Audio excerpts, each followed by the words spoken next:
کړی دی. دا چې سیدان دی زمانه کې نشته دا فتوا د چا ده؟ دا اوس هم د بعضې بېدینه مفتیانو دا فتوی دي او دا فتوی ورکوي چې سیدانو کې عجمو کې سیدان چا راوستی دي.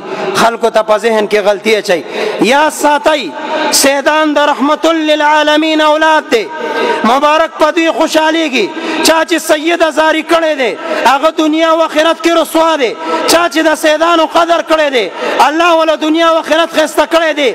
ملا دې په علم نه نازېږي که نن ته د رحمت للعالمین اولاد خفه شو نو ګورې رحمت للعالمین به تې خفه کېږي. دا د علي صاحب اولاد دی. دا د هغه مظلوم امام حسین صاحب اولاد دی. سیدانو نښه به څه وي؟ سیدانو نښه به دا وي چې دا به یو سخیان وي. سیدانو کې سخا ډېرې او دویم دوی به په دین ډېر قربانیان وي. دین سره به ډېره مینه وي. چېرته چې سید وګوري او د دین مسله راشي دی پې سر نه ورتېري. نور که وروستو وي سیدان به مخکې. یو پکې سخا ډېره ده. سخا پکې ډېره ده. د وینې پهچان یې دا دی سلطان محمود غزنوي رحمت الله علیه سره یو غلام و د ایاس په نوم باندې دی به د سلطان محمود غزنوي په دربار کې و د هغه به یې خدمت کولو. یو ورځ سلطان محمود غزنوي اعلان وکړو داسې څوک شته چې ما سره د خضر علیه السلام ملاقات وکړي. څوک داسې دي چې زما ملاقات د خضر علیه السلام سره وکړي. ټول خاموش شول. یو غریب سړی په مجلس کې ناست و. هغه ورته باچا سلامت زه به ستا ملاقات د خضر علیه السلام سره کوم خو زما به یو شرط وي. وایي شرط به دې څه وي؟ وایي زما شرط به دا وي چې تر کمې پورې زه وظیفه پخوم 6 میاشتې به زه وظیفه پخوم د سیند په غاړه وظایف پاړم او زما د کور خرچه به ته د بیت المال نه کې. باچا ورته دا خو زما د کولو کار دی آسان دی. دې سړي ته وایي زه ته خپل عبادت کوه او ستا کور خرچې نه بېغمه شه به زه کوم. وخت تېرېدو چې 6 میاشتې برابر شوې سلطان محمود غزنوي په دربار کې وزیران هم دي عوام او خواص راجمع دي. نن به د خضر علیه السلام ملاقات د محمود غزنوي سره کېږي. دا غریب سړی راغی. باچا ورته وایي زما ملاقات وعده دې کړې وه. هغه ورته وایي باچا سلامت وظیفه نیمګړې پاتې شوې ده او 6 میاشتې به نورې لګي. باچا وی صحیح ده 6 میاشتې ته خپل وظایف اړوه او زه به ستا د کور خرچه کوم. چې کال برابر شو خلق نورم تماشه باندې و په ننداره.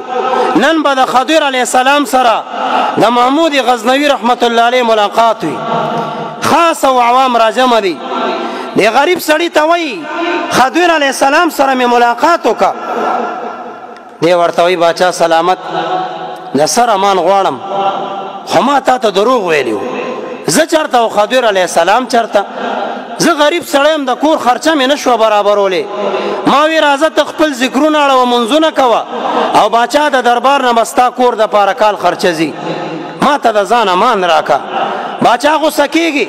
سلطان محمود غزنوي سره 3 وزیران ناست دي. یو وزیر ته وایي وزیره څه چل ورسره وکړم؟ ده خو ما پورې خندا وکړه یو کال یې دروغ کې وساتلم. وزیر ورته وایي باچا سلامت سر ته قلم کا سر ته کټ کا. د باچا پورې خندا وکړه. د باچا دربار ته په دغه ورځ یو نوراني شخصیت رالی و.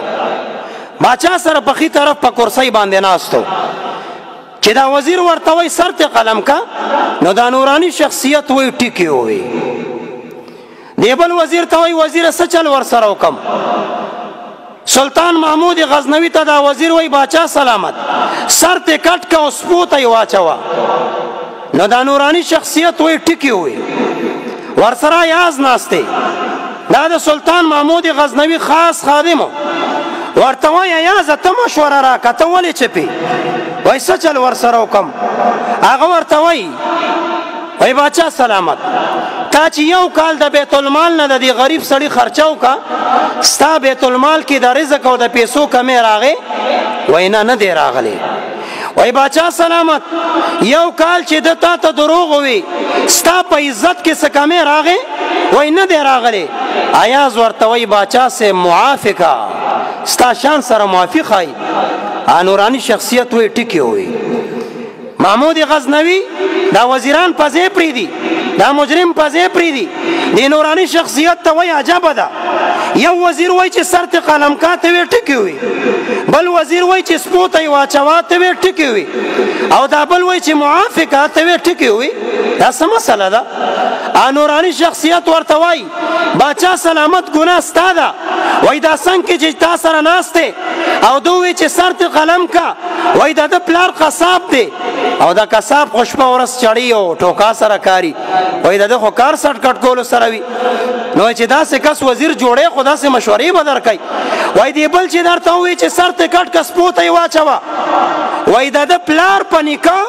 باچا د دربار او د باچا د سپو تربیت کړي دي نو چې د سپو والا وزیر جوړه نو داسې مشوره بدر کوي او دی ایاز چې درته وی چې موافقه دا ایاز دا رحمت للعالمین په اولاد کې راځي دا سید زاده دی دا د فاطمی بی بی اولاد دی دا سید دی ځکه درته دا مشوره درکړه چې موافقه